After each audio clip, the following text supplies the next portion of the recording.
अस्सलामुअलैकुम। अच्छा, ये क्वेश्चन नंबर 13 का फर्स्ट पार्ट है, ठीक है। और इसमें ये है कि आपने जो है वो you have to find the matrix matrix A, ठीक है। अच्छा, क्वेश्चन में आपको गिवन है कि आपकी मल्टीप्लिकेशन हो चुकी हुई है, यानी कि ये अगर आपका मैट्रिक्स है, फर्ज कीजिए अगर ये आपका मैट्रिक्स जो है वो बी है, ठीक है, और बी की ए के साथ मल्टीप्लिकेशन हो गई है और आपको आउटपुट में ये मैट्रिक्स मिल गया है, दैट इज मैट्रिक्स सी, ठीक है। ये ज़हन में रखें। तो मल्टीप्लिकेशन इज डिफाइंड हियर। तो इसका मतलब ये है कि आपने ए की वैल्यूज फाइंड करनी है। तो सबसे पहले आपने ये फाइंड करना है कि ए मैट्रिक्स किस ऑर्डर का है, ठीक है। सबसे पहले ए मैट्रिक्स का ऑर्डर, क्योंकि मैट्रिक्स के लिए अब मैट्रिक्स का जब मैं अगर आपसे कहूंगी कि एक मैट्रिक्स बनाए जिसकी कि 2 रोज हो या 3 कॉलम हो, तो you have an picture of that matrix in your mind कि आपको पता है कि अच्छा 2 रोज है, तो 2 रोज का मतलब ये है कि मेरा ऐसे रेक्टेंगुलर शेप में होगा, जिसमें ये फर्स्ट रो होगी, ये सेकंड रो होगी, और ये फर्स्ट कॉलम होगा, ये सेकंड होगा, ये थर्ड होगा। So in order to see the matrix A, आपको सबसे पहले इसका ऑर्डर फाइंड करना है, ठीक है। ऑर्डर का मतलब इसकी डायमेंशन। इसके लिए क्या है, आपको पता है कि जब दो मैट्रिक्स आपस में मल्टीप्लाई होते हैं, अब मल्टीप्लिकेशन उसी वक्त हो सकती है जब फर्स्ट मैट्रिक्स की नंबर ऑफ कॉलम, जब इसके नंबर ऑफ कॉलम्स जो हैं वो मल्टीप्लिकेशन हो चुकी हुई है, ये ज़हन में रखें। ये जब इसकी नंबर ऑफ रोज के इक्वल हो, नंबर ऑफ रोज, ठीक है। सो जब फर्स्ट मैट्रिक्स के number of column second matrix के नंबर ऑफ रोज के इक्वल हो, then you are able to multiply, ठीक है। तो आप ये देखें कि जो बी के नंबर ऑफ कॉलम्स हैं वो ए की नंबर ऑफ रोज हैं। तो इसका मतलब ये है कि आपने चूंकि ए मैट्रिक्स का ऑर्डर बनाना है, सबसे पहले जो आपका जो स्टेप 1 है, वो स्टेप 1 में आपने ये सेट करना है कि what is order, what is order, what is order, और you can say the dimension order of A, ठीक है।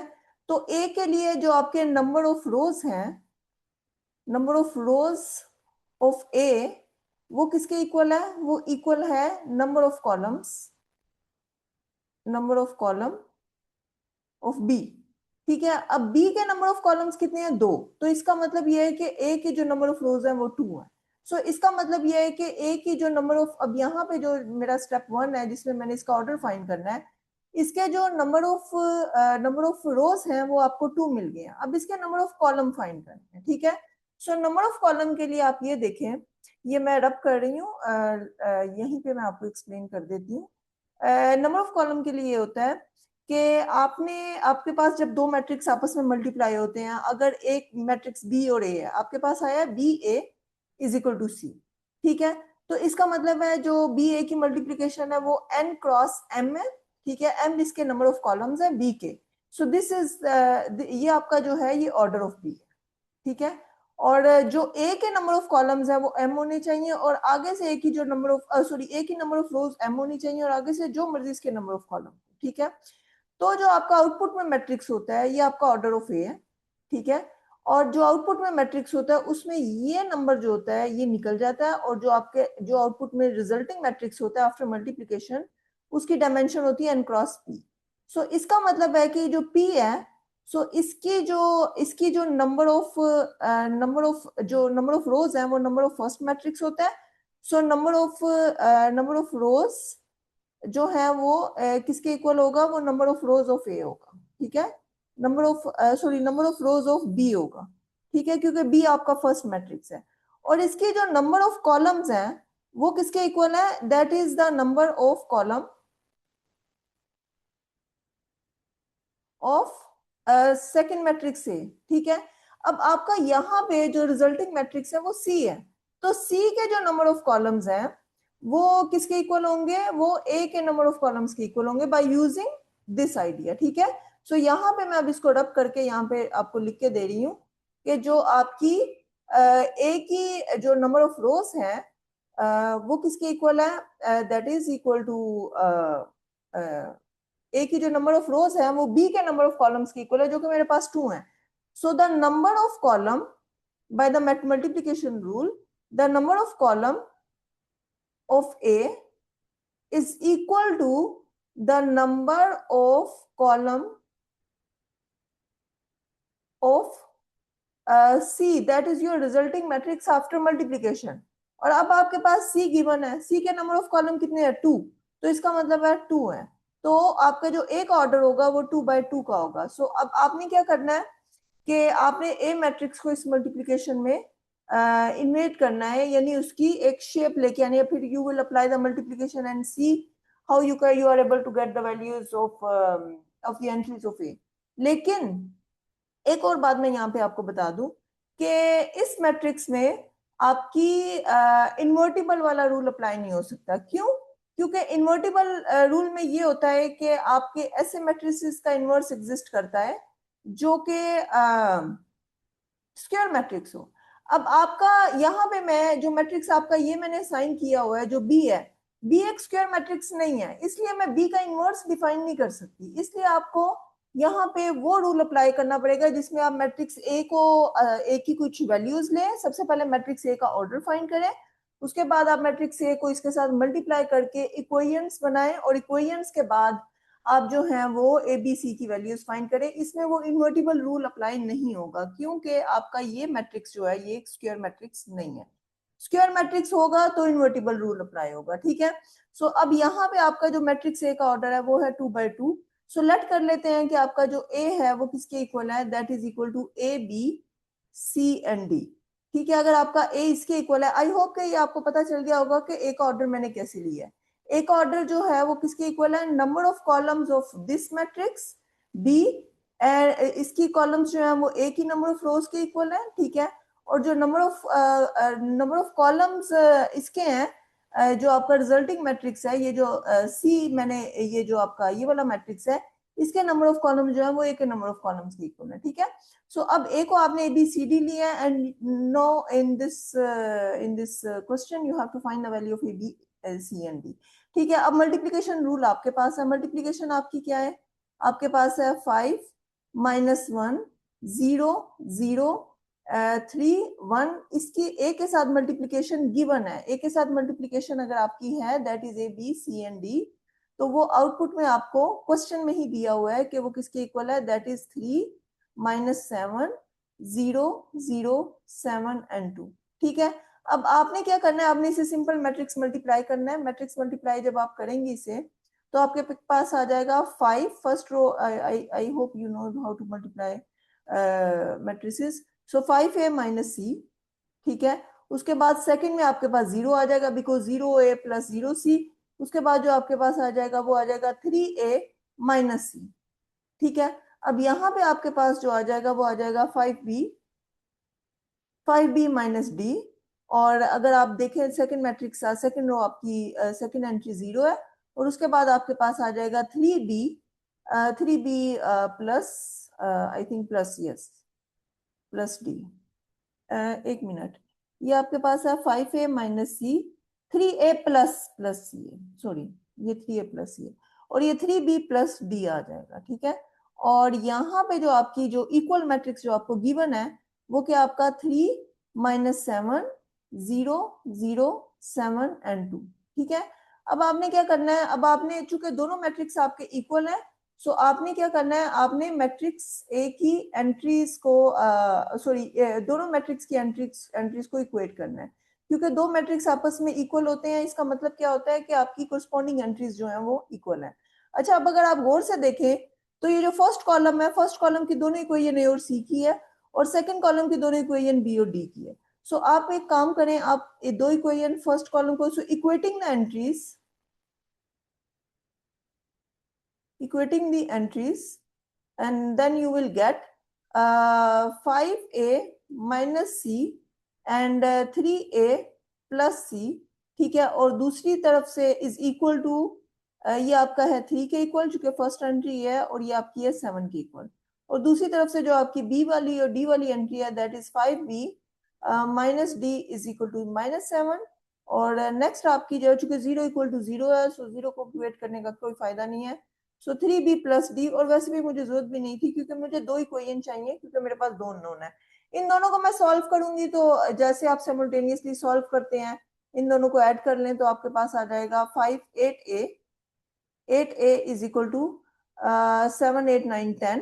तो आपके पास जो a की वैल्यू आ जाएगी वो आ जाएगी 5/4, और इसी तरह से किसी एक में इसकी वैल्यू सब्स्टिट्यूट कर लें, जैसे ये इसमें डाल दें, तो ये आपकी 3, ए की वैल्यू है आपकी 5/4 plus C is equal to 7। तो सी की जो वैल्यू होगी वो आपकी हो जाएगी 7 माइनस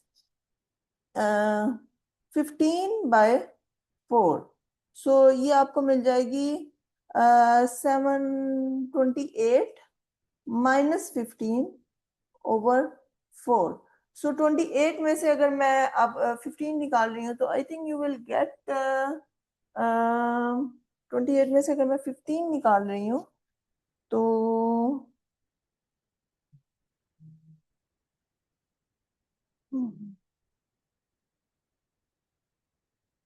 आई,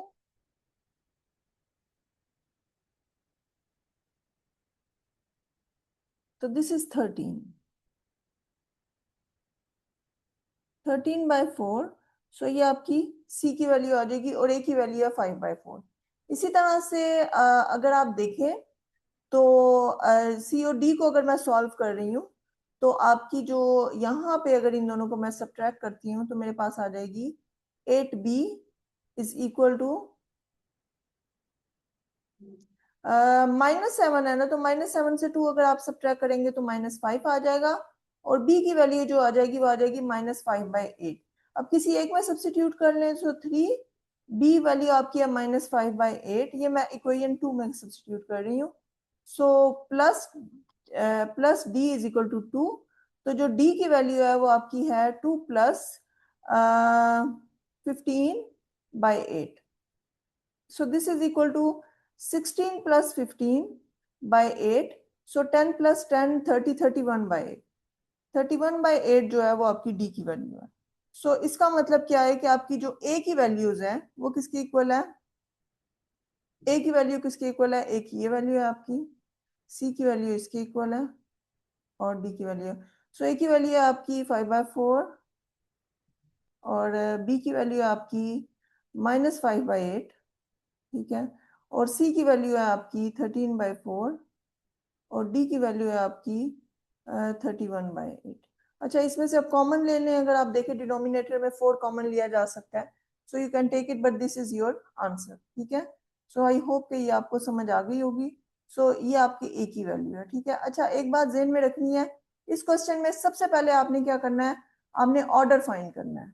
ऑर्डर फाइंड करेंगे ए का, उसके बाद आपने जस्ट मल्टीप्लाई करना है। इनवर्स का मेथड यहाँ पे अप्लाई इसलिए नहीं हो सकता कि जो आपका गिवन मैट्रिक्स बी है ये आपका एक रेक्टेंगुलर मैट्रिक्स है। रेक्टेंगुलर मैट्रिक्स का मतलब ये है कि इसकी जो नंबर ऑफ रोज है नंबर ऑफ कॉलम के इक्वल नहीं है। अगर आपकी number of rows number of column की इक्वल है then you are able to find the inverse. और उसमें भी आप ये नहीं कह सकते कि इनवर्स एग्जिस्ट करता है कि नहीं करता, वो डिटर्मिनेंट पे डिपेंड करता है, ठीक है। अच्छा, अब इसका जो नेक्स्ट क्वेश्चन है, जो इसका सेकंड पार्ट है, उसका मैं आपको स्टार्ट बता देती हूँ, वो आप खुद ही कीजिएगा। लेकिन उसमें अब क्या है, आपका जो क्वेश्चन है वो है आपका 2 - 1 और उसके बाद -1 2, ठीक है। ये आपको गिवन मल्टीप्लीकेशन है A, so this is equal to the matrix 0 -3 8, ठीक है, और यहाँ पे 3 3 और -7। अच्छा, अब जहन में रखें, अब यहाँ पे मैं डायरेक्ट लिख रही हूँ ए की जो नंबर ऑफ रोज हैं, so number of rows of A order के लिए नंबर ऑफ रोज ऑफ ए क्या है, आपके इस मैट्रिक्स के नंबर ऑफ कॉलम के इक्वल होने चाहिए, क्योंकि मल्टीप्लीकेशन तब भी पॉसिबल है। तो इसके नंबर ऑफ कॉलम क्या है, 2, ठीक है। और जो नंबर ऑफ कॉलम्स हैं, number of columns of A is equal to the number of columns of this matrix होना चाहिए। तो वो आपके पास किसके हैं, वो आपके हैं 3, सो 1 2 and 3। सो इसका मतलब है जो ऑर्डर ऑफ ए है, ए का जो ऑर्डर ऑफ ए है वो आपका है 2 into 3। सो नाउ आपका ए की जो शेप होगी वो होगी आपकी A B C D E F, ठीक है, ये आपकी ए की शेप है। अच्छा, अब यहाँ पे एक गुड पॉइंट ही है कि जो आपका मैट्रिक्स है, ये फर्ज करें कि मैं इसे मैट्रिक्स बी का नाम दे रही हूँ, ठीक है, और इसको मैट्रिक्स सी का नाम दे रही हूँ, ठीक है। आपका जो मैट्रिक्स बी है ना, ये एक स्क्वायर मैट्रिक्स है, तो इसका जो इनवर्स है वो एग्जिस्ट कर सकता है। तो अगर तो इनवर्स एग्जिस्ट करता है, it's better to use the inverse method. Otherwise आप ऐसा मेथड भी यूज कर सकते हैं कि बी ए को मल्टीप्लाई कर लें और आपके पास सी आ जाएगा। और अगर जैसे फर्ज करें मेरे पास जो बी ए है वो बेसिकली अगर मैं इसमें सब्स्टिट्यूट कर रही हूँ, सो बी ए की जो वैल्यूज है ये मैं आपको दिखा देती हूँ। So that is equal to 2 -1 and -1 2, और यहाँ पे जो ए की वैल्यूज होंगी वो होंगी A B C D E F. ठीक है, और ये किसके इक्वल है आपका, ये आपके इस मैट्रिक्स के इक्वल है, दैट इज 0 -3 8। ठीक है, और ये हो जाएगा 3 3 एंड -7। ठीक है, अब अगर मैं इनको मल्टीप्लाई कर रही हूँ तो आप ये देखें कि ये जो होगा मेरे पास वो हो जाएगा 2a -d। ठीक है, और ये हो जाएगा -a एंड +2d। ठीक है, और जो सेकेंड इक्वेशन है वो आपकी है 2b -e और जो होगी -b +2e। ठीक है, और जो थर्ड आपकी होगी वो होगी 2c -f, और यहाँ पे आपके पास होगा -c +2f, and this is equal to the given matrix that is 0 -3 8 और 3 3 -7। ठीक है, सो अगर आप इन दोनों मैट्रिक्स को इक्वेट करें, तो इक्वेट करने का मतलब ये मैं यहाँ पे इक्वेट कर रही हूँ, आप इसको खुद ही सॉल्व कर लीजिएगा किस तरह से इक्वेशन सॉल्व करनी है। लेकिन आप देखिए जो फर्स्ट वाला कॉलम है this is about A and D, second वाला कॉलम है this is about B and C B and E, and third वाला कॉलम जो है this is about C and F. So अगर आप इक्वेट कर रहे हैं इन दोनों मैट्रिसेस को, so you are able to get first आपकी जो इक्वेशन होंगी वो होगी 2a -d is equal to 0, और सेकेंड आपके पास है a -a +2d is equal to 3। ठीक है, अब ये इक्वेशन है आपकी एक, इनको सॉल्व कर लें तो a की वैल्यू आ जाएगी और d की वैल्यू आ जाएगी। आई होप कि इन्हें साइमल्टेनियसली आप सॉल्व कर ही सकते हैं। सो दूसरी होगी वो 2b -e होगी, दैट इज इक्वल टू -3, और सेकेंड होगी आपकी -b +2e that is equal to 3। अब इन दोनों को सॉल्व कर लें तो आपके पास b और e की वैल्यू जो है वो आ जाएगी। So you will solve this two equation, and the last वाली होगी 2c -f is equal to 8, और जो दूसरी है वो आपकी है -c +2f this is equal to -7, और इन दोनों को अगर आप साइमल्टेनियसली सॉल्व करेंगे you will get the value of c and you will get the value of f। So आपके पास 8 की 8 वैल्यूज आ जाएंगी, लेकिन ये प्रोसेस इसमें थोड़ा सा लंबा होगा। सो यहाँ पे इट्स बेटर, क्योंकि जो लास्ट वाली इक्वेशन थी उसमें तो आप इन्वर्टिबल नहीं ले सकते, आपके दोनों आपका ये वाला मैट्रिक्स जो है वो रेक्टेंगुलर था। लेकिन इस क्वेश्चन में जो अच्छी बात यह है कि आपका जो बी मैट्रिक्स है ये एक इन्वर्टिबल मैट्रिक्स हो सकता है। ठीक है, सो इसका आप एक काम कीजिए, आपकी जो गिवन इक्वेशन है वो आपकी है B A is equal to C. अब b जो है वो अगर अब मैं बोथ साइड से b इनवर्स से मल्टीप्लाई कर दूं, सो b ए, अच्छा ये ध्यान में रखें b आपका जो है वो लेफ्ट साइड पे लोकेट कर रहा है, तो इनवर्स भी आपने लेफ्ट साइड से मल्टीप्लाई करना है। So this is equal to b inverse of c, क्योंकि मैट्रिक्स मल्टीप्लिकेशन कॉम्यूटेटिव नहीं होती, और ये जो होगी ये आपकी आइडेंटिटी बन जाएगी, आइडेंटिटी 2 बनेगी। सो ये आपको मिल जाएगा a, so this is equal to b inverse and c। ठीक है, तो अब आपके पास जो a की वैल्यू थी वो अगर आपको याद हो a b c d e f था।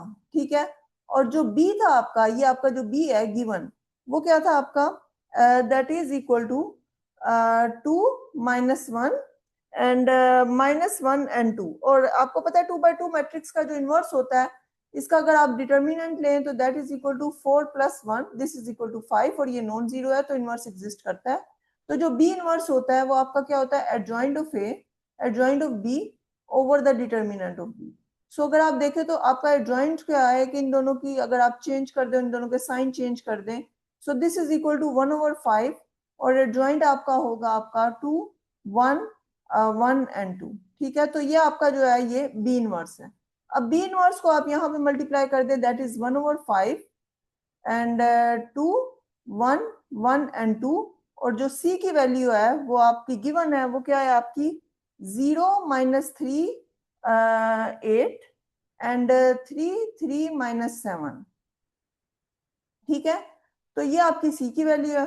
अब आपने क्या करना है, आपने इनको मल्टीप्लाई कर देना, मल्टीप्लाई करके आपके पास सारी वैल्यूज आ जाएंगी।